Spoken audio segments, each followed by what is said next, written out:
सप्तम अध्याय के द्वितीय पाद में आज के पाठ में आप सब पढ़ेंगे युष्मद् अस्मद् के रूप। सप्तम अध्याय के प्रथम पाद में भी विभक्तियों को आदेश हुए थे, है ना। युष्मद् अस्मद् से परे जो विभक्तियां हैं उनको हमने आदेश किया था, और यहाँ पर क्या है, विभक्तियों के परे रहते युष्मद् अस्मद् को आदेश करेंगे। तो सप्तम अध्याय के प्रथम पाद के कुछ सूत्र प्रकरण के और यहाँ के दोनों प्रकरणों को मिला करके युष्मद् अस्मद् के पूरे रूप सिद्ध होते हैं। तो सबसे पहला सूत्र है युष्मद् अस्मदो रणादेशे। हाँ, अनादेशे सप्तमी का एक वचन, ठीक है। अनुवृत्ति ऊपर से विभक्तों की आ रही है, और उसके बाद वहाँ के भी सूत्र लगते हैं जो आदेश होते हैं आपके अष्टम अध्याय में, ठीक है। तो वो तो खैर अलग ही हैं, संपूर्ण रूप में हो जाते हैं आदेश। तो विभक्तों की अनुवृत्ति आ रही है, हली की भी अनुवृत्ति आ रही है। जहाँ आवश्यकता होगी वहाँ पर हली को हम रखेंगे। तो अनादेशे में समास करिए। न आदेशः अनादेशः तस्मिन् अनादेशे। न आदेशः अनादेशः तस्मिन् अनादेशे। युष्मद् अस्मद् इत्येतयोः अनादेशादौ विभक्तौ परतः आकारादेशो भवति। अनादेशादौ विभक्तौ परतः युष्मद् अस्मदोः आकारादेशो भवति, है ना। जिस विभक्ति को कोई आदेश न हुआ हो, सप्तम अध्याय के प्रथम पाद में विभक्तियों को हम आदेश कर रहे थे, प्रथमयोरम, है ना, भ्यसोभ्यम इत्यादि। तो ये विभक्तियां थी, उन विभक्तियों को वहां पर आदेश हो रहे थे। तो जिस विभक्ति को कोई आदेश न हुआ हो, ऐसे विभक्ति के परे रहते युष्मद् अस्मद् को क्या हो जाएगा, आकारादेश होगा, ठीक है। तो उदाहरण क्या बनेगा, युष्माभिः अस्माभिः युष्मासु अस्मासु। तो इन विभक्तियों को भिस और सुप को कोई आदेश नहीं हुआ है।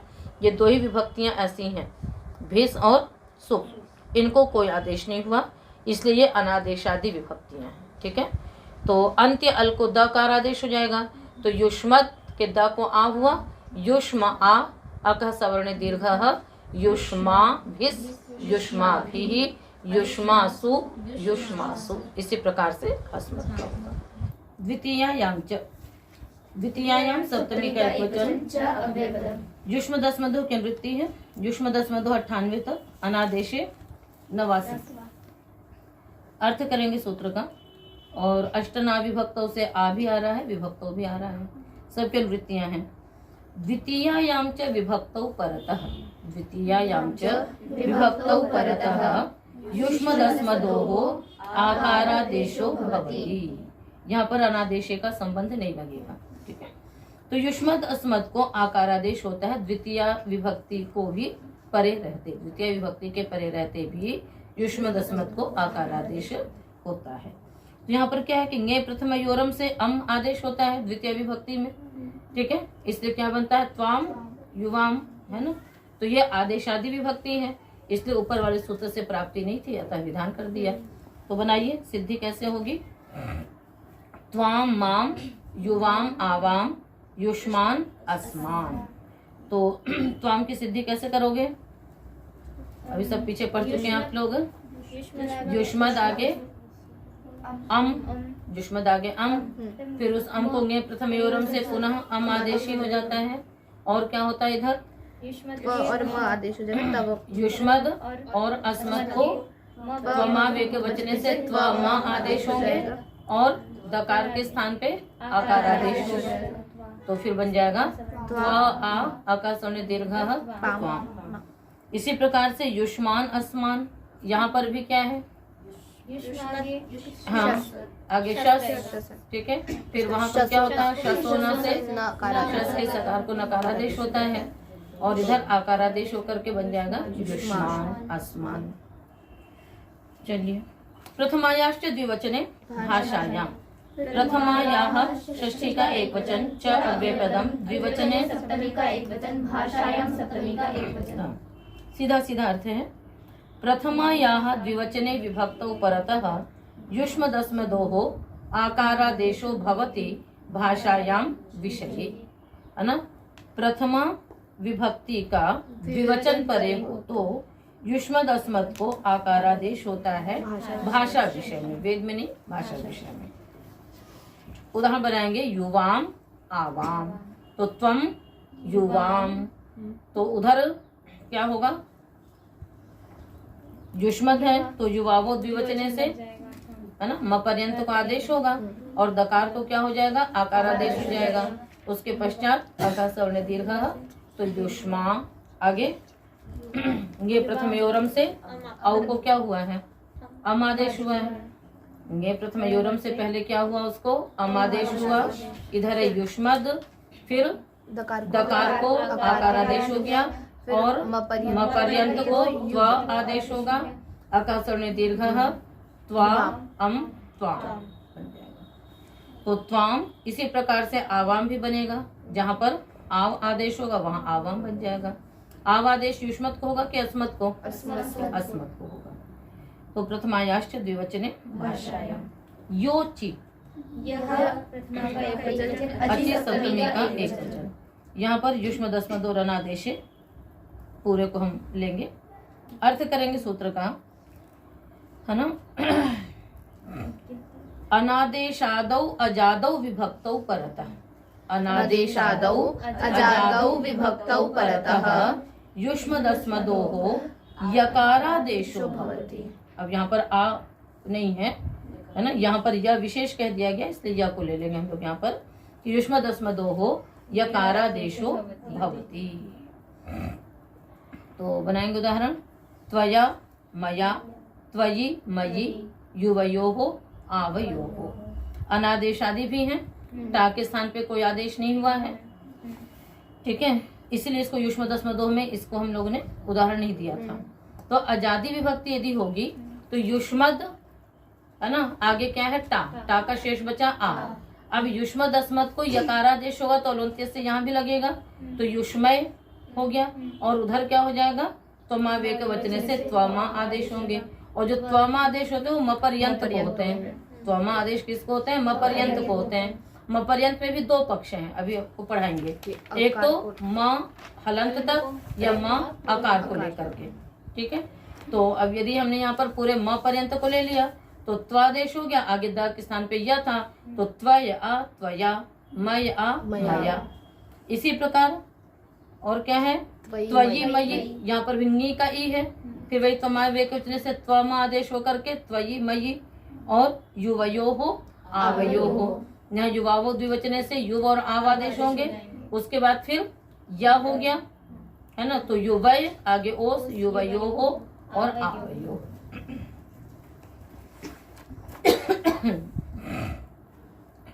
जब त्वमा आदेश होगा, ठीक है ना, तो यदि आपने माँ हलंत लिया है, यदि आपने क्या लिया है, माँ हलंत लिया है, मतलब दोनों ही पक्ष सही है, बस उसमें हम लोग को ये देखना है कि उसमें फिर सूत्र क्या लगेगा। तो जैसे मान लीजिए आपने ये युष्मद शब्द था, ठीक है, युष्मद के द भाग को तो आपने क्या कर दिया, या आदेश कर दिया, ठीक है। तो युष्मय आगे ओ से मान लीजिए कोई भी रखेंगे। अब उस बाद पर्यंत तस्य लगेगा, तो यदि मान लीजिए आपने ये सूत्र है कौन सा, नहीं तो माँ वचने नहीं, जिसमें युवावो द्विवचन है, द्विवचन में युव आदेश होगा। तो यदि आपने माँ में माँ हलंत को आदेश किया तो आशेष बच जाएगा, और यदि माँ पूरे को किया तो माँ शेष नहीं बचेगा। तो यदि युष्मा पूरे को यदि हम करेंगे तब तो फिर कोई बात ही नहीं है। युव आगे यह है, युवाय आगे ओस, युवयो बन जाएगा। यदि अपने माँ हलंत को किया तो उस वक्त फिर क्या रहेगा, युव आगे अय, तब यहाँ पर आपको अतुगुणे लगाना पड़ेगा। तब क्या लगाना पड़ेगा, अतुगुणे। ये सब जगह याद रखेगा आप लोग कि यदि मान लीजिए म पर्यंत में आपने क्या किया है, म हलंत को लिया है तो अतुगुणे से पररूप करेंगे, और यदि म पूरा लिया है तो फिर कोई आवश्यकता नहीं है, है ना। और दोनों ही पक्ष सही हैं। तो युवयोः आवयोः। शेषे लोपः, शेषे सप्तमी का एक वचन, लोपः प्रथमा का एक एक वचन, ठीक है। युष्मद् अस्मदो की अनुवृत्ति है, विभक्तो और अंगस्य की है।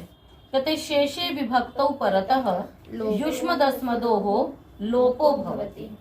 अब जितने को ऊपर आदेश कह दिया, अनादेशादि विभक्ति में कहीं पर आकारादेश कहा, फिर द्वितीय में भी आकारादेश कह दिया, प्रथमायाश्च में भी आकारादेश कह दिया, उसका फिर बचा योची। योची ने क्या किया? यकारादेश के लिए यकारादेश किया। अब इनसे अतिरिक्त जो विभक्तियां बची, इनसे अतिरिक्त जो विभक्तियां बची, उनमें क्या होता है? युष्मद् अस्मद् का लोप हो जाता है ना। तो अब आप लोगों को इसमें मतलब कई चीजों को थोड़ा सा समझना है बस इसमें।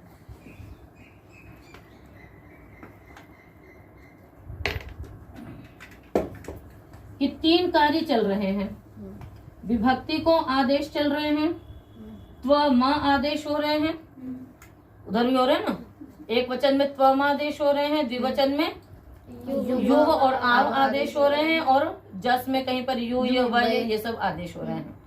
तो जो युष्मद् अस्मद् प्रातिपदिक है, उस प्रातिपदिक में भी 2 बातें हैं। एक तो युष्म म पर्यंत को आदेश होना, इधर विभक्ति को आदेश होना। जो शेष आपका जो दकार बचता है, उसमें कहीं पर आकार आदेश हो रहा है, कहीं य आदेश हो रहा है, और जहाँ पर आकार आदेश भी नहीं है और य आदेश भी नहीं है, वहां पर उसका क्या होगा? तो वहां पर उसका क्या हो जाएगा? लोप हो जाएगा। ठीक है।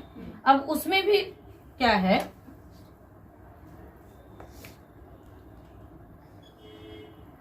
उसमें भी 2 स्थितियां हैं कि यदि म पर्यंत का आदेश होता है तो क्या शेष बचता है? अद।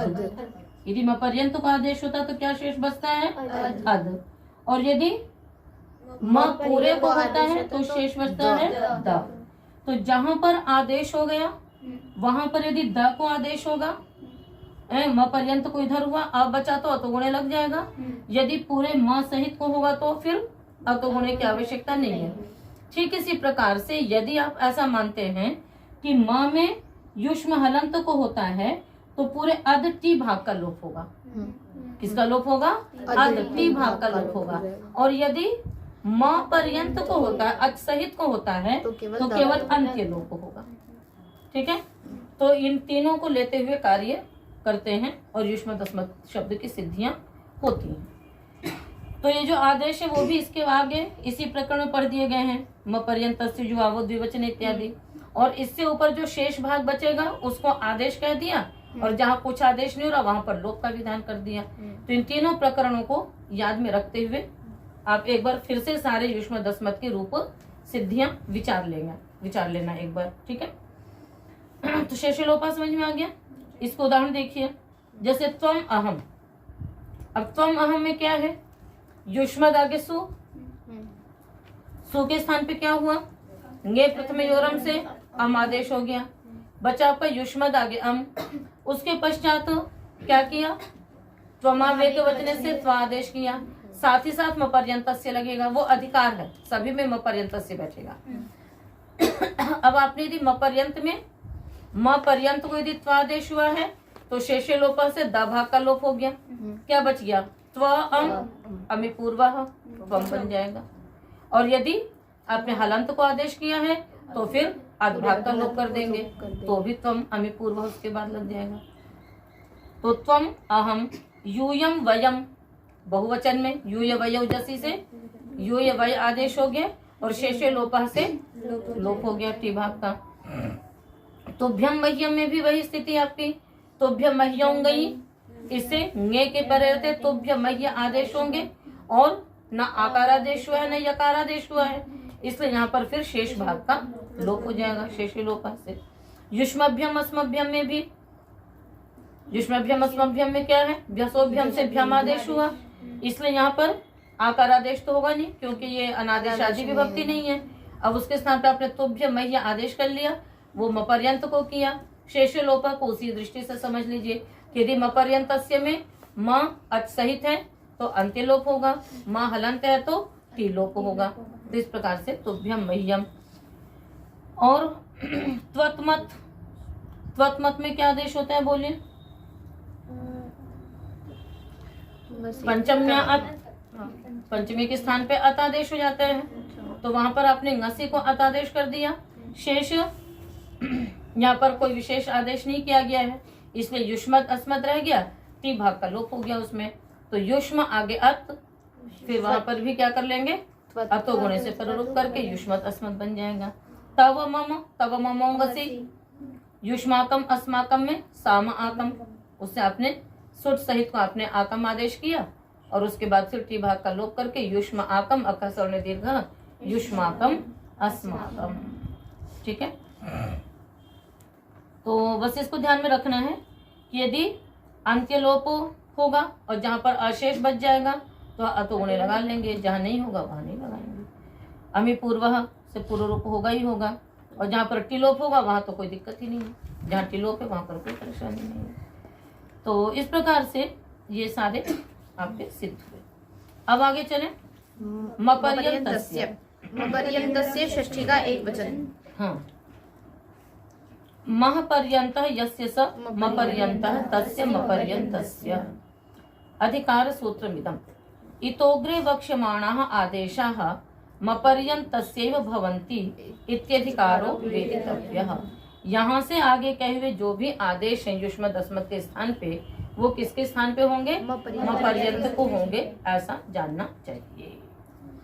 और जो विशेष था वो आपको हमने बता दिया, जैसे युवावो द्विवचने, जो भी आगे के हैं मपर्यंत को ही आदेश होंगे और शेष भाग का क्या हुआ करेगा, लोप।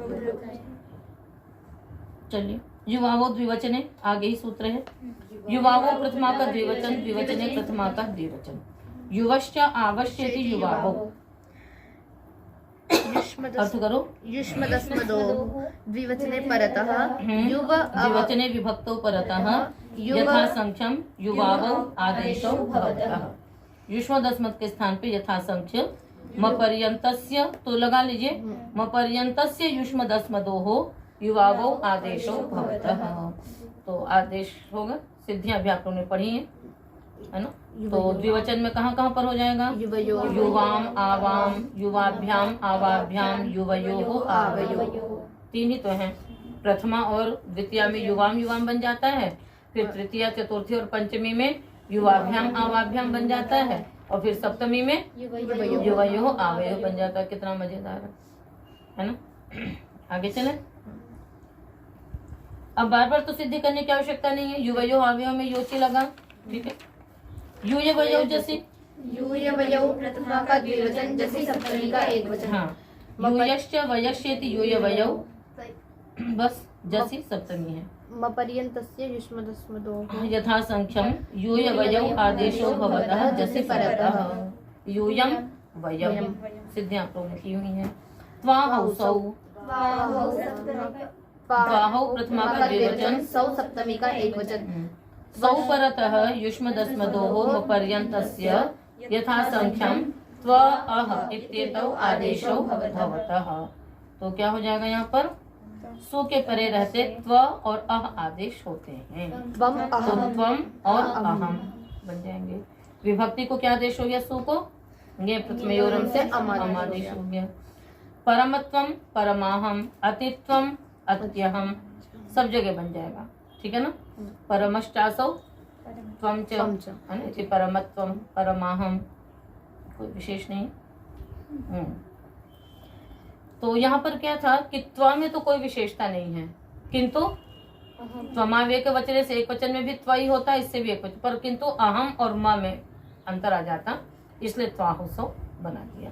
और फिर त्वाहुसौ इसलिए कह दिया कि ताकि यथासंख्य आपका हो सके, नहीं तो फिर एक आदेश दो स्थानी, तो फिर उसमें परेशानी होती, इसलिए दोनों को साथ साथ कहा। तुभ्य मह्यौ गई, तुभ्य मह्यौ प्रथमा का द्विवचन, गई सप्तमी का एक वचन। तुभ्यश्च मह्यश्च इति तुभ्य मह्यौ। दोः मपर्यन्तस्य यथा संख्यं तुभ्य मह्य इत्येतौ आदेशौ भवतः गई परतः। तुभ्यम मह्यम, ङे के स्थान पे ङे प्रथमयोरम से अम आदेश, और फिर मपर्यंत को तुभ्य मह्य आदेश, शेषे लोपः से टी भाग का लोप, और तो गुणे लग करके तुभ्यम मह्यम। तव ममौ गसी, तव ममौ प्रथमा का द्विवचन, गसी सप्तमी का एक वचन। एक मिनट, अब जैसे तुभ्यम है ना, तो इसमें भी परम तुभ्यम परम मह्यम अति तुभ्यम अति मह्यम।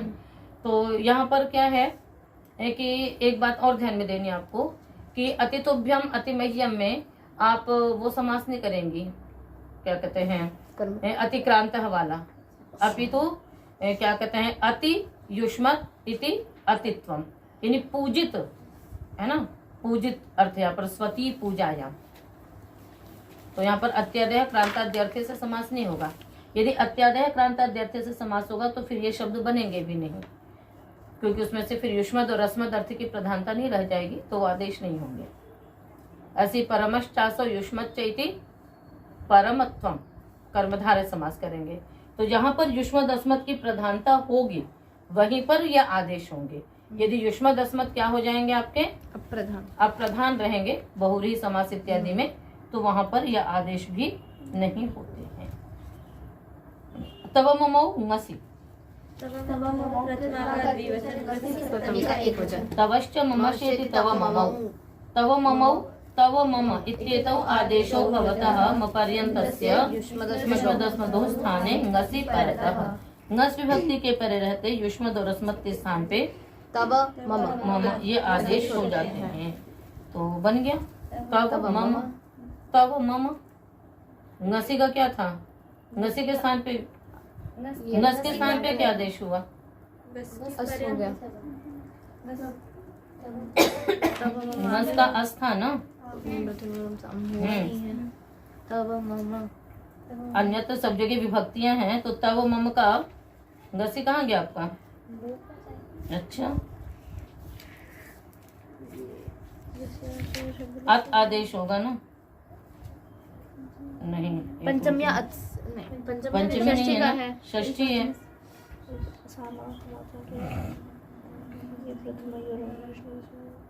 अश आदेश हो जाएगा। युष्मदस्मद्भ्याम गसोष, है ना, तो ङस के स्थान पे अश हुआ, शाकित संज्ञा हो जाएगी, और इधर तव आदेश हुआ और शेष दा का लोप हो जाएगा, तो तव मम। आगे त्वमाव एक वचने, नहीं, त्वमौ, त्वमौ प्रथमा का द्विवचन एक वचने, सप्तमी का एक वचन, स्वश्च मश्च इति त्वमौ। एक वचने युष्म, है ना, एक वचने परतः, है ना, युष्मदस्मदोः मपर्यन्तस्य त्वम इत्येतौ आदेशौ भवतः, ठीक है ना, एक वचन में। तो क्या बनेगा, त्वाम माम त्वया मया त्वत् यत् त्वत् मत् त्वयि मयि, मतलब किसी भी विभक्ति का एक वचन हो यदि, तो क्या हो जाएगा, उसमें त्व और म आदेश हो जाएंगे। सिद्धियां भी आपने पीछे से भी पढ़ी हुई है। चलिए, तो एक वचन का मतलब एक अर्थक, है ना, एक वचन, जैसे अन्यत्र तो सब में विभक्ति परे होनी चाहिए थी, यहाँ पर ये भी ध्यान में देना है कि मतलब वो एक अर्थक होने चाहिए। युष्मद अस्मद कैसे होने चाहिए, एक अर्थक, बल्कि आप इसको आप ऐसे अर्थ कर लीजिए कि एक वचने ये युष्मद अस्मदी, यानी एकत्व अर्थ को कहने वाले जो युष्मद अस्मद, है ना। जरूरी कई बार ऐसा भी हो सकता है कि एक वचन की विभक्ति नहीं भी परे होगी तो भी त्वमा आदेश होंगे, वो भी अगले सूत्र में आपको पता पड़ेगा। तो यहाँ तो आपको उसी प्रकार से उदाहरण दे दिया हमने केवल, किंतु आगे के सूत्र में आएगा। यहाँ पर एकत्व अर्थ चाहिए, एक वचन से क्या चाहिए, यहाँ पर एकत्व अर्थ चाहिए। पूरे सूत्र की आवृत्ति अगले सूत्र में आएगी।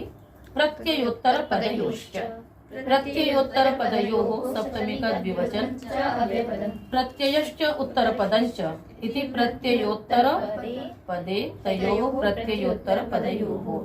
प्रत्यये उत्तर पदे च परतः एकार्थकयोः युष्मदस्मदोः मपर्यन्तस्य त्वम इत्येतौ आदेशौ भवतः।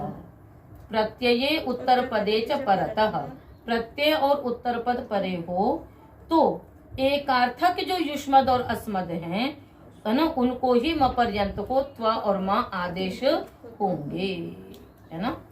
प्रत्यय का जैसे तव अयमिति त्वदीयः मदीयः, अतिशयेन त्वमिति त्वत्तरः मत्तरः। तो त्वदीयः मदीयः में क्या प्रत्यय है, छ, है ना। फिर त्यदादीनी च से युष्मदस्मद की वृद्ध संज्ञा है, फिर वृद्धा छ से छ प्रत्यय होगा। तो छ, अब तव इदम, तो यहाँ पर तव आगे हम क्या रखेंगे, युष्मद आगे ngस, तो ये एकार्थक है। यहाँ पर क्या है, ये एकार्थक है। तो इस एकार्थक युष्मत अस्मत् को क्या हो जाएगा, तव और मम आदेश हो जाएंगे। तव और मम आदेश नहीं होंगे, त्व और मा आदेश होंगे। क्या आदेश होंगे, त्व मा। तो यहाँ पर तो उसकी बात की नहीं है लोप होने की, तो इसलिए त्वद रह गया पूरा। तो त्वद आगे छ के स्थान पे ई, त्वदीय मदीय। ठीक है, विभक्ति परे नहीं है ना, इसलिए यहाँ पर लोप भी नहीं होगा। तो त्वदीय मदीय। अतिशयेन त्वमिति त्वत्तरः मत्तरः। युष्मत के स्थान पे ये त्व मा आदेश हो गए, शेष आपका दा तो बचा ही हुआ है, तो त्वत्तरः मत्तरः। त्वाम इच्छति त्वद्यति मद्यति। क्या प्रत्यय हुआ, त्वद्यति मद्यति। त्वाम इच्छति इति त्वद्यति मद्यति, माम इच्छति इति मद्यति, त्वाम इच्छति इति त्वद्यति। क्यच सुपात्मनः क्यच। देख लो यहाँ भी प्रत्यय हो गया। त्वद्यामि, आप क्या चाहती हैं, किसको चाहती हैं, त्वद्यामि, भवती मद्यति, आप मुझे चाहती हैं, मद्यति त्वद्यति। तो ये त्वम तो आदेश हो गया। अब चलिए, त्वम इव आचरति इति त्वद्यते मद्यते, उपमानादाचेर। उत्तर पद में तव पुत्रः त्वत्पुत्रः मम पुत्रः मत्पुत्रः। तो इन सब में भी क्योंकि अंतर्वर्तनी विभक्तियों का हो चुका है, लुक विभक्ति परे है नहीं, इसलिए यहाँ पर आदेश भी नहीं होगा, नहीं ये लोप नहीं होंगे। त्व तो आदेश हो जाएंगे, किंतु शेषे लोपा से जो दकार का लोप हो रहा था वो लोप नहीं होगा। तो त्वद्यति त्वत्पुत्रः मत्पुत्रः। त्वं नाथ अस्य इति त्वन्नाथः मन्नाथः। तो कहीं कर्तु के अंश लोपश्च से प्रत्यय हो रहा है ना। त्वन्नाथा में यरो नुनासिक नुनासिक को से द को न हो जाएगा। तो सिद्धियों में कुछ विशेष नहीं है, जो आदेश है वो प्रत्यय और उत्तर पद के परे रहते भी, क्योंकि यहाँ पर एकार्थक है ना। अब देखो, यदि यहाँ पर हम ये कहते कि एक वचन के परे रहते, तो एक वचन की जो विभक्ति थी उसका तो लुक हो चुका सुपोधातु प्रातिपदिकयों से। जैसे हमने क्या भाई तव इदम या तव अयम इति त्वदीय बनाया हमने, तो जो युष्मद आगे ngस था उसका तो आपने सुपोधातु प्रातिपदिकयों से लुक कर दिया। तो एक वचन की विभक्ति तो परे ही नहीं है, विभक्ति नहीं किंतु अर्थ तो विद्यमान है ना, एक अर्थक तो है ना वो, इसलिए यहाँ पर एक वचने में विभक्ति नहीं ली है, अभी तो क्या लिया है, एक अर्थक लिया है। बात समझे, नहीं समझ में बोलिए। विभक्ति परे है तो सुपोधातु प्रातिपदिकों से लुक हो रहा है, लुक हो चुका है, परंतु वहाँ पे एक अर्थक विद्यमान है, इसलिए एक यहाँ पे इसलिए एक वचन से विभक्ति नहीं लेनी, एक अर्थक युष्मदस्मद लिया है, इसको ध्यान में रखना है। ठीक है, तो यहाँ तक युष्मदस्मद का प्रकरण था, वो भी आपका समाप्त हुआ। अब एक बार आप लोग त्वम युवाम यूयम है ना, आगे त्वाम युवाम है ना इत्यादि जो भी पूरे रूप चलते हैं उनको एक बार सब जगह देख लीजिएगा, कहीं पर कोई परेशानी तो नहीं है आपको। और जो ये जो दो दो रूप बनते हैं वो अष्टम अध्याय के प्रथम पाद में जो वान नावो इत्यादि आदेश होते हैं उससे होता है। आगे त्रिचतुरो स्त्रियां तिसरी चतस्री, त्रिचतुरो तीसरी चतस्री लुप्त प्रथमांत निर्देश। ठीक, समास करिए। त्रिश्च चतुर्च इति त्रिचतुरौ तयोः त्रिचतुरोः, तिसरी च चतस्री च इति तिसरी चतस्री। अर्थ करिए, अनुवृत्ति किसी की भी नहीं है, केवल विभक्तौ की आ गई है। त्रिचतुरोः आदेशो भवतः स्त्रियां विभक्तौ परतः, विभक्तौ परतः है ना। स्त्रीलिंग में त्रि और चतुर को तिसरी चतस्री आदेश होंगे, विभक्ति परे रहते।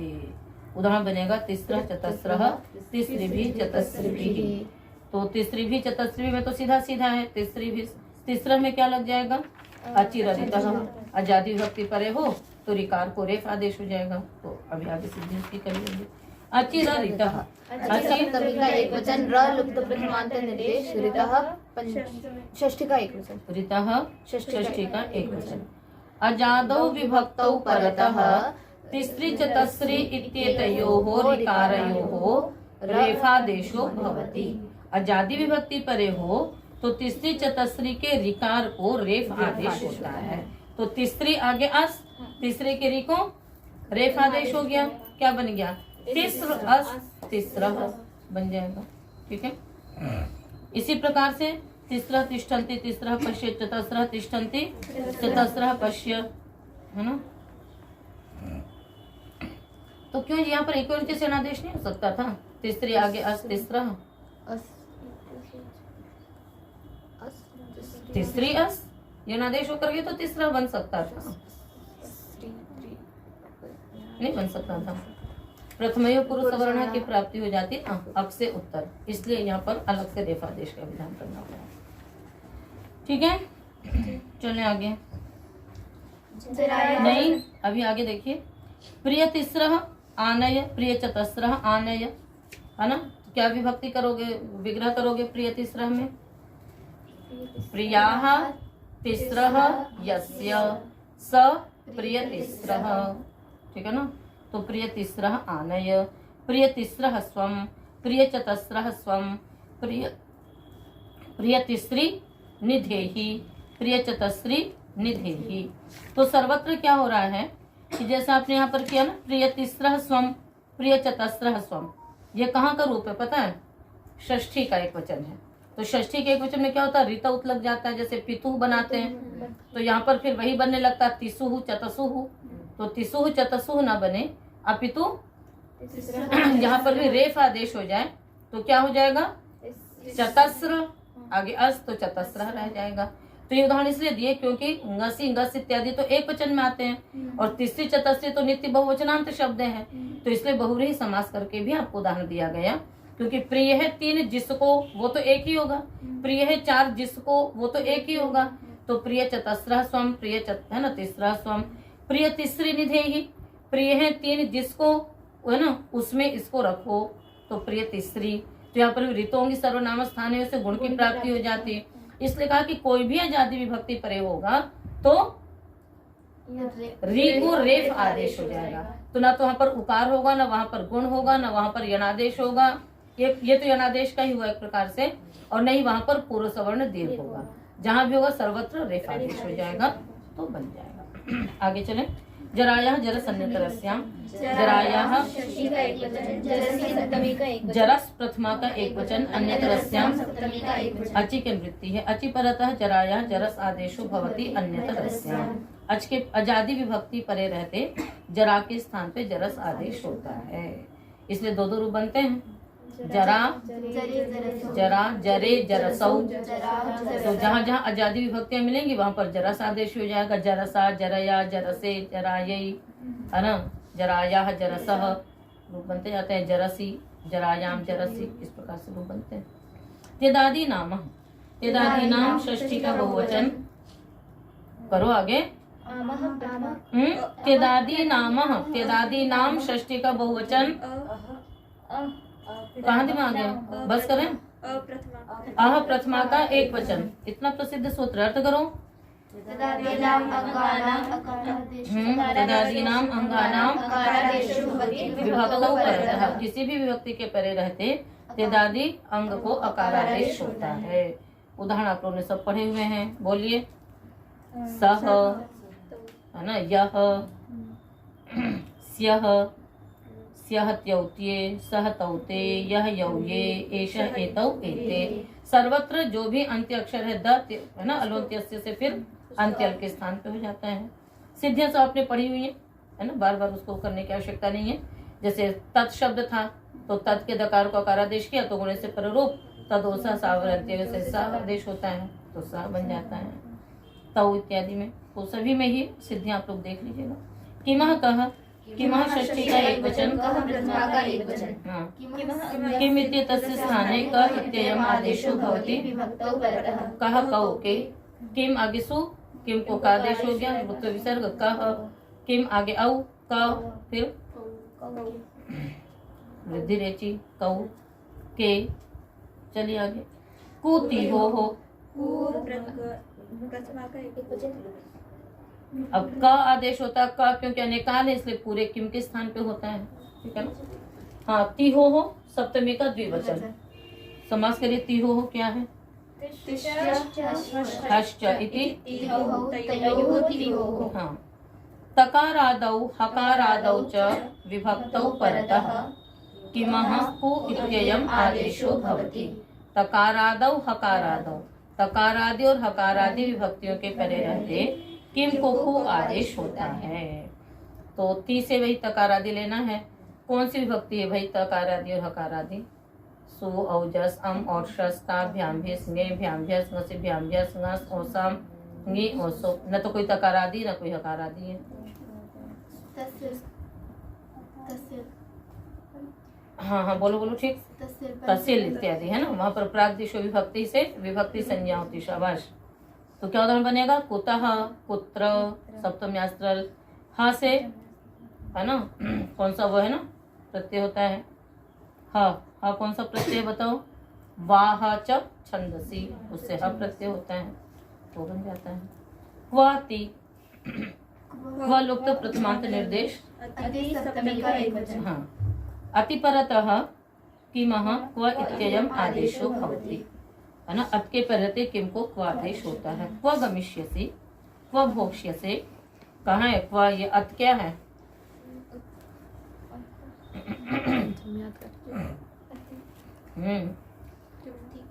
वही प्रकरण तो होगा जहाँ पर अभी पुत्र और आपने वो बनाए, निकालो सूत्र। सप्तम्यास्त्र का तो पुत्र हो गया, पंचम्यास्त्र का कुता हो गया, वाहचक छंदसी का कुह हो गया। अब आपको बनाना क्व, तो वहां का प्रकरण निकालना।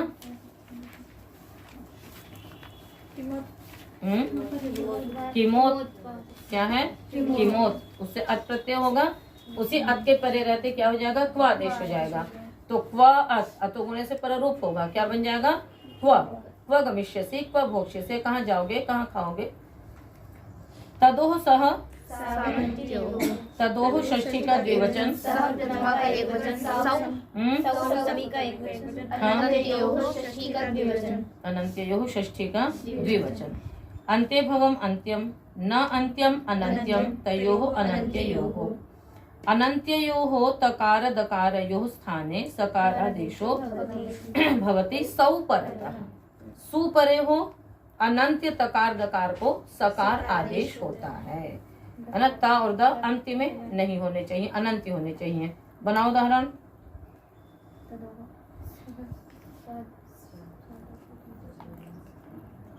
सु के परे रहते अनंत्य तकार दकार को सकार आदेश होता है। उदाहरण बनाओ। सह, उसमें तो परेशानी क्या हो रही है? सह स्यह, ये तकार को हो गया, दकार का बनाओ।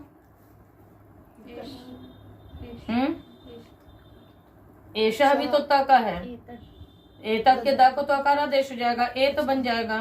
फिर एत के हाँ क्या है? अदस का असौ, क्या है आपका? असौ, अदस से बनेगा असौ। असौ की सिद्धि मालूम है ना?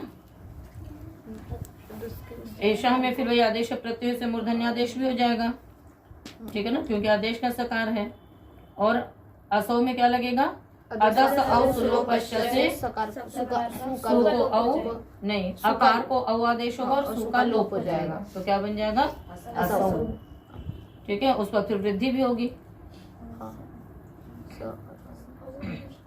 सु के परे रहते अदस के सकार के स्थान में औकार आदेश होगा, तो अद औ, फिर वृद्धि रेखी से तो उसको मिलाएंगे तभी तो अदौ बनेगा। तो अदौ दा को सकारादेश होकर के असौ बन गया और सु का लोप हो गया, तो असौ। सिद्धियाई समझ में नहीं आई? या करके बताएं? हो गई, चलिए। इदमो मह नहीं, अदसौ अच्छों से क्या गई? तो अदसौ सुलोपश्च, अदसः षष्ठी का एक वचन और सुलोपश्चना का एकवचन च अव्यपदम्। हाँ चलो। सोह लोपः सुलोपः अदसः सौ परतः औकारादेशो भवति सोश्च लोपः। अदस के सकार को औकारादेश होता है और सु का लोप होता है, तो अलोन्त्यस्य से सकार के स्थान पे औकारादेश होता है। और तदोसा सावनंत्य से अनंत्य दकार को सकारादेश हो जाता है। तो अस आगे स को औ हो गया, अस औ, उसका वृद्धि रेची असौ, सु का हो गया लोप। इदमो मह, इदमः षष्ठी का एकवचन, मह प्रथमा का एकवचन। चलिए। इदमः मकारादेशो भवति सौ हाँ सौ परतः। इदमः मकार है ना, सौ विभक्तों परतः मकारः अंतादेशो भवति, मकार अंतादेश होता है। तो कैसे होगा? इदम के मकार को, है ना, इदम के मकार को मकार आदेश हुआ। क्यों मकार को मकार आदेश किया होगा बताइए? इदम का तो माँ हलंत है, उसी माँ को ही क्योंकि त्यदादि नाम त्यदादि नाम से अकारादेश ना हो जावे। तो अब हो गया आपका इदम, आगे सु ही रह गया। फिर यहाँ पर लग जाता है इदोय पुंसी, कि पुल्लिंग में उसको क्या हो जाता है, आगे भी सूत्र आएगा, ठीक है ना। तो पुल्लिंग में क्या हो जाता है, उसके स्थान पे, इत के स्थान पे आय आदेश हो जाता है। तो कैसे सिद्धि करोगे? ये पूरा आप लोग एक बार इस प्रकरण को थोड़ा सा देख लेना ना, युष्मत के भी और इदम के भी।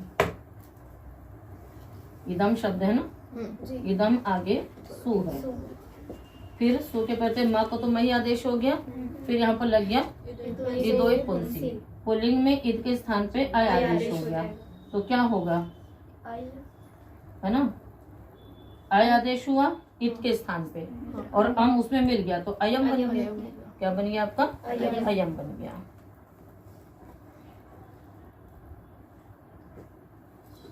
और हल्दी आदि लोप हो ही जाएगा, ठीक है। अच्छा, अब उसके बाद क्या हुआ, चलो आगे लग सूत्र पढ़ो फिर बताते हैं। इदमो मह तो बन गया, अयम, अच्छा अभी इयम भी बनाया ना था हमें, तो इयम के लिए आगे चलिए। दश, दह, दह षष्ठी का एक वचन, हाँ। इदमः दकारस्य स्थाने मकारादेशो भवति विभक्तौ परतः। इदम के दकार के स्थान में भी मकारादेश होता है, विभक्ति के परे रहते, यानी अन्य विभक्तियों के परे रहते। तो अन्य विभक्तियां कौन सी? अम इत्यादि, जैसे अयम, इमौ, इमौ में भी क्या हो गया, इदम के दकार को भी मकारादेश हो गया, है ना। तो वहां पर कैसे सिद्धि करोगे बताओ? इदम आगे औ। तो अब क्या होगा कि जब दकार को मकारादेश होगा तब मकार को अकारादेश हो जाएगा त्यदादि नाम से। तब क्या हो जाएगा, जैसे औ में क्या करोगे, अयम इमौ में इदम है ना,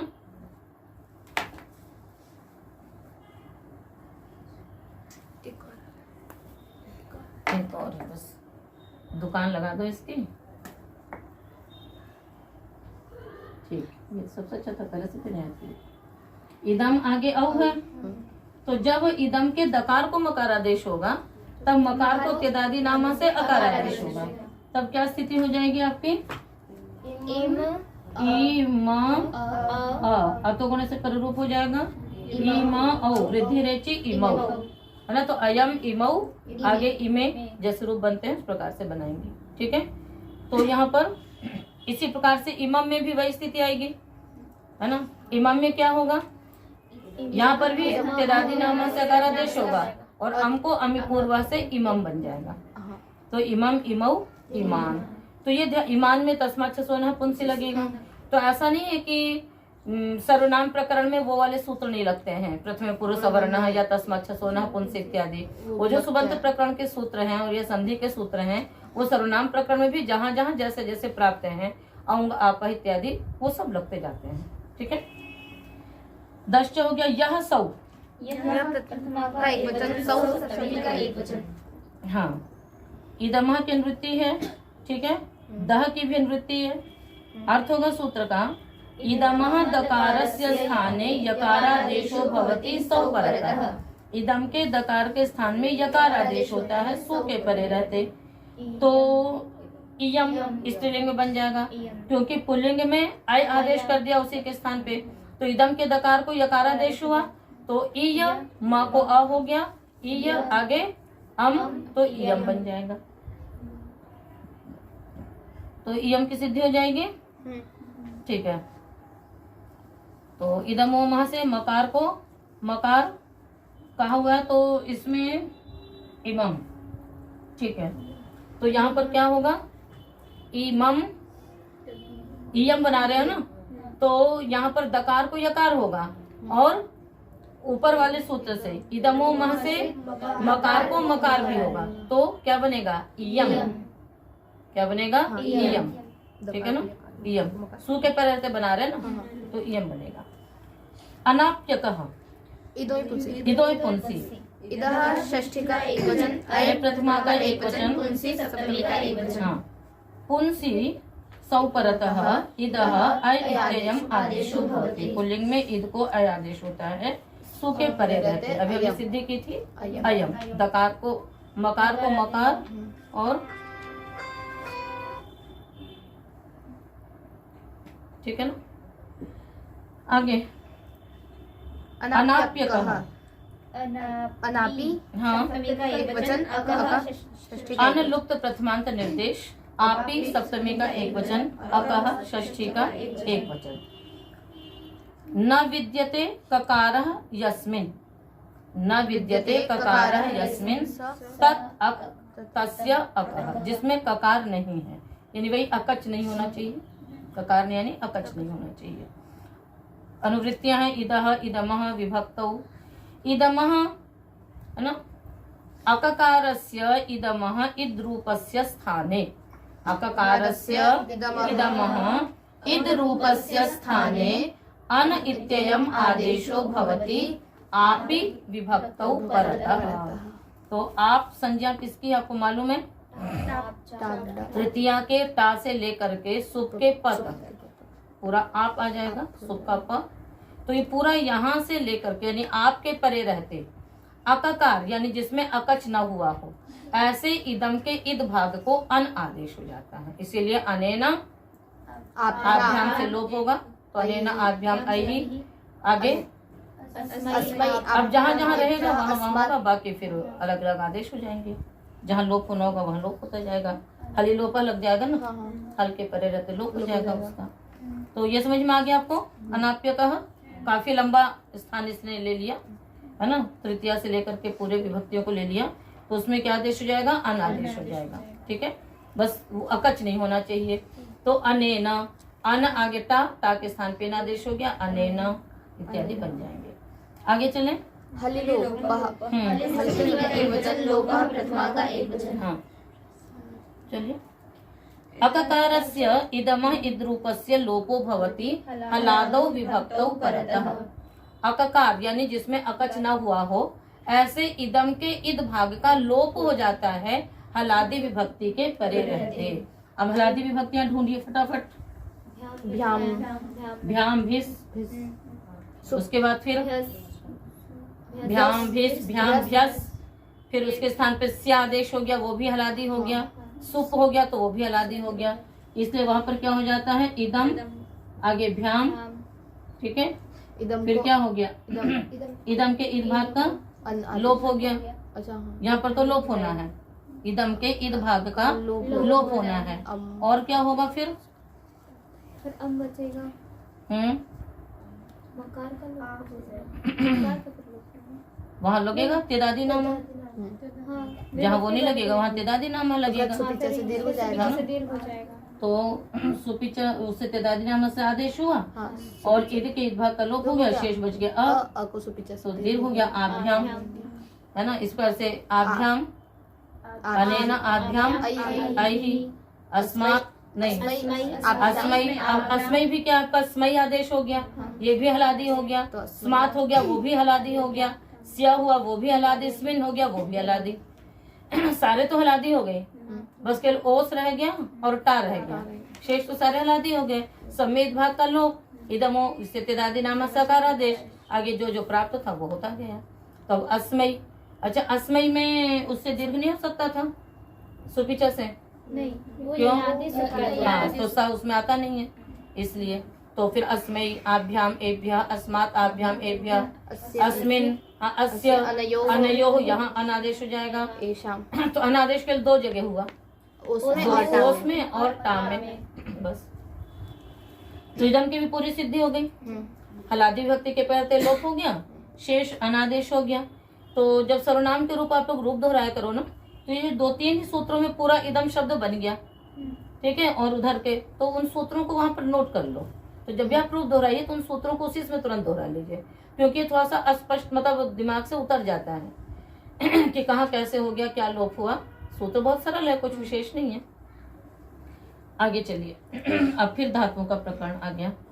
मृज वृद्धि, मृजे अंगस्य नहीं, वृद्धि षष्ठी का एक वचन, वृद्धि प्रथमा का एक वचन। हाँ। वृद्धि अंगस्य वृद्धिर्भवति, मृज अंग को वृद्धि होती है। मार्ष्टि मृष्टः, मृष्टः मृजंती में करेंगे वृद्धि। फिर क्यों बोला? मार्ष्टि मार्ष्टु, है ना। बाकी तो उधर क्या है, किंगित जैसे निषेध हो जाएगा। तो मार्ष्टि की सिद्धि तो आपने बहुत पहले पढ़ी हुई है। मार्ष्टा मार्ष्टुम मार्ष्टव्यम, उसमें ना ये तो नित नहीं चाहिए, बस केवल वृद्धि हो जाएगी। वृद्धि हो जाएगी, अंग होना चाहिए। यदि कितनी थे तो निषेध जरूर होगा, कितनी थे तो निषेध होगा, अन्यत्र सब जगह हो जाएगी वृद्धि।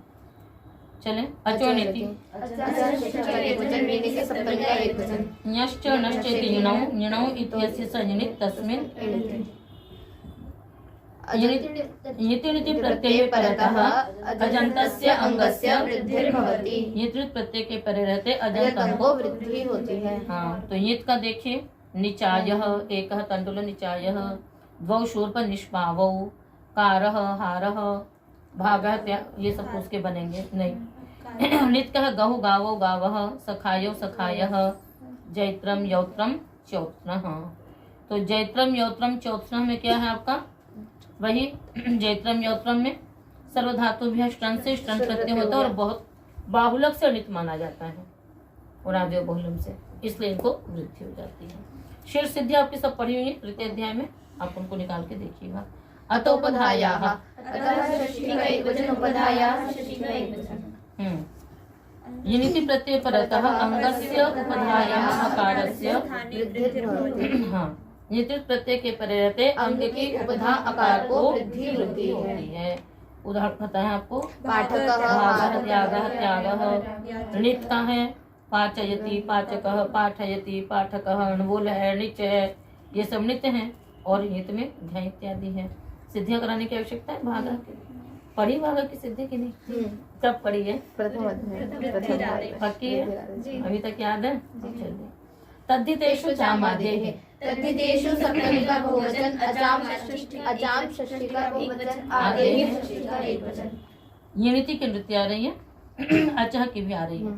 यनिति तद्धितेषु परतः अंगस्य अचाम आदेः अचः स्थाने वृद्धिर्भवति। यत्नित तद्धित प्रत्यय के परे रहते अंग के अचों के आदि अच को वृद्धि होती है। अंग के, इसका तो अर्थ अच्छी तरह से आपके उसमें सब ये वृद्धि आदेश के सूत्र हैं। उदाहरण बना लीजिए, गार्ग्यः वात्स्यः दाक्षी प्लाक्षी औपगवः कापटवः ऐतिकायनः। ऐतिकायनः नहीं बनाएंगे, उसमें फक होता है, किति तरह से वृद्धि होगी। आगे चलें, किति सप्तमी का एक वचन, च अव्ययपदम्। तद्धितेषु चामादे पूरे की नृत्य आ रही है और अचह की भी आ रही है, ये नृत्य नहीं आएगा। किति तद्धितेषु परतः अंगस्य अचाम आदेः अचः स्थाने वृद्धिर्भवति। कहते तद्धित कित के परे रहते भी अंग के अचों के आदि अच को नाडायनः, नाडायनः, चारायणः, ऐतिकायनः, आश्वलायनः। नाडादिभ्य फक से फक होगा, इतिक आगे फक, आयन आदेश और आदि अच को वृद्धि।